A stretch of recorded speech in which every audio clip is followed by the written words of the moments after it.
Hello' guys, আমাৰ চবৰে লাইফত একোজন হাৰামী ফ্ৰেণ্ড থাকে যাক আমি বহুত ভাল পাওঁ। অফক'ৰ্ছ মোৰ লাইফতো আছে, যোন মোৰ কাৰণে বহুত বেছি স্পেচিয়েল। এতিয়া ঘটনাটো হ'ল উত্তৰ প্ৰদেশৰ। তাতে মানে দুইজন বন্ধু আছে, একজনৰ নাম নবল কিশোৰ আৰু একজনৰ নাম নিতেশ।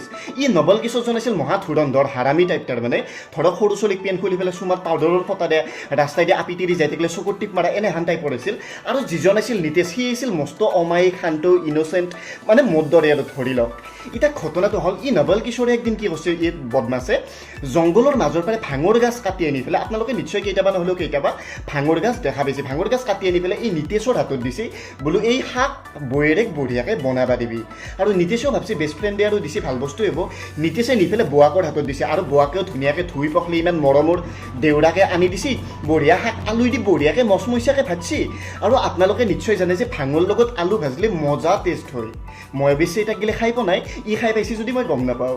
আচ্ছা, কথাটো হ'ল বঢ়িয়াকৈ বানিছে, আৰু গোটাই মাখে সৌৰাক চৌৰাক চবে সেই ভাজা বঢ়িয়াকৈ গধূলা ভাতৰ লগত টকলি মাৰি পেলাই খাইছে। খাই পেলাই বোৱাকক কৈছে যে বোৱাৰী, তোমাৰ হাতত যাদু আছে দা, কি মজা বনাইছ।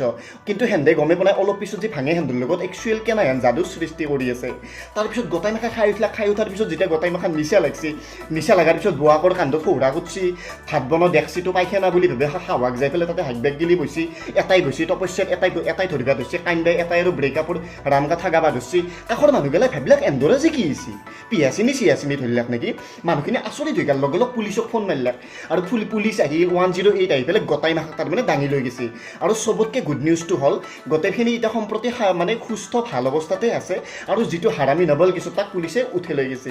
তো মোৰ আপোনালোকৰ প্ৰতি এইটোৱে ৰিকুৱেষ্ট, মদ ভাং বিড়ি চিগাৰেট এইবিলাক কাৰোবাৰ খাবৰ ইচ্ছা থাকিলে খাব পাৰে, কিন্তু যদি কোনোবাই নাখায় তাৰ লগত আমি এনেকৈ ধেমালি কৰাটো উচিত নহয়। তো আপোনালোকে যদি মোৰ এই ভিডিঅ'টো ভাল পালে ডেফিনেটলি লাইক কৰক, শ্বেয়াৰ কৰক। চেনেলটো যদি থাকিলে ছাবস্ক্ৰাইব কৰাই নাই ডেফিনেটলি কৰক, কাৰণ এনেকুৱা এনেকৈ ইউনিক ইণ্টাৰেষ্টিং ইনফৰমেশ্যন কেৱল মইতো আনিম এইটো চেনেলত। Thank you so' much guys, take care, love you all.